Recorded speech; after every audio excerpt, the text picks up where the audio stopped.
तर आपल्याला बरं का मोरे साहेब, तुम्हाला कोविड काळानंतर तिकडं मंडळी तुम्ही हलवली कशासाठी हे आम्हाला गणित काय कळलं नाही.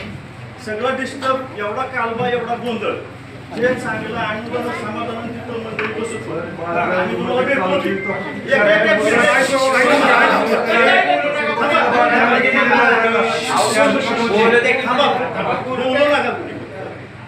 काय बोलतोय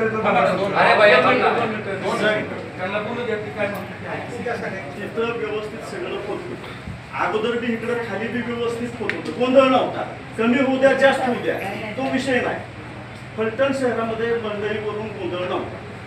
तुम्ही तिकडे वरती नेलं, तुम्ही बाजारात जाऊन ग्राहकांशी बोलला नाही की तुम्हाला इथं सुटसुटीत वाटतंय का, योग्य वाटतंय, थांबा. तुम्ही व्यापाऱ्यांशी बोलला नाही, परत भाजी विक्रेत्यांशी बोलला नाही, शेतकऱ्यांशी बोलला नाही. की तुम्ही शेतकऱ्यांना सुद्धा काय झालं, तिथं तुमची पावते किती फाटत होते, 500. तिकडे गेल्यानंतर 1200 ते 1500 पावत्या फाटायला लागल्या. उत्पन्न कुणाचं वाटलं, नगरपालिकेचं उत्पन्न कुणाचं वाटलं, शेतकऱ्याचं वाटलं, व्यापाऱ्याचं वाटलं, भाजी विक्रेत्यांचं वाटलं. ग्राहकांना सुटसुटीत बसून जागा झाली, तोटा काहीच नव्हता.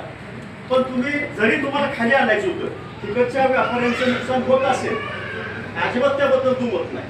पण तुम्ही तिथं जाऊन लोकांशी बोलायला पाहिजे होतं, सगळ्यांना विश्वासात घ्यायला पाहिजे होतं. त्यानंतर निवडून काय असेल ते पुढचा निर्णय घ्यायला पाहिजे. आमची अशी इच्छा नाही, कुणाचीच नाही, इथं असणाऱ्या कुणाचीच इच्छा नसणार आहे की कुणाचं नुकसान व्हावं. म्हणजे खालच्या व्यापाऱ्याचं सुद्धा असू द्या, नाही तर वरती कुणाचं असेल त्यांचं असू द्या. पण तुम्ही कुणाला विश्वासात घेतलं नाही ही वस्तुस्थिती. इथं माझं जरी सत्ता असेल ना तरी मला माझं म्हणणं, माझा शब्द ही तुमच्यासाठी महत्वाचा नाही. तुमची नगरपालिका तुम्हाला जे पद दिलेलं आहे, तुम्ही फलटणसाठी, तुम्ही आमच्यासाठी, त्या नागरिकांसाठी, सगळ्यासाठी तुम्ही सगळ्यांना विश्वासात घेऊन बोललं पाहिजे. त्याचा काय अर्थ नाही. आम्ही तुम्हाला 2 दिवस भेटलो, 2 वेळा मी फोन केला. आता माझा 3-4 दिवसापूर्वी 2 दिवस सलग फोन होता. तुम्ही मीटिंगमध्ये होता म्हटलं, पण तुमचा रिटर्न कॉल परत यायला पाहिजे होता, तो आला नाही. आम्हाला पगार नाही, काय नाही. आम्ही कार्यालय चालवतो, तर 10,000 रुपये भाडे द्यावं, लोकांसाठी चालवतो, लोकांसाठी वेळ देतो. हे कशासाठी देतो आम्ही? आम्हाला काही पगार आहे का साहेब?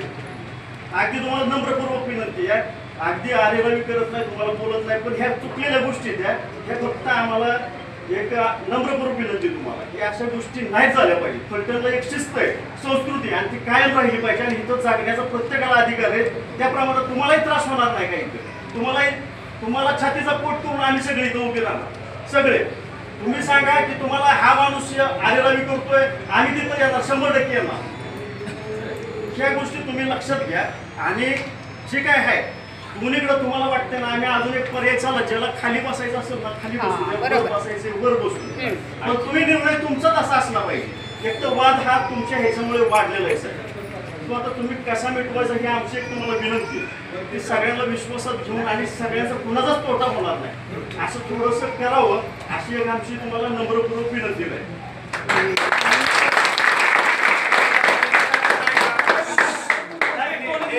झालाच नाही.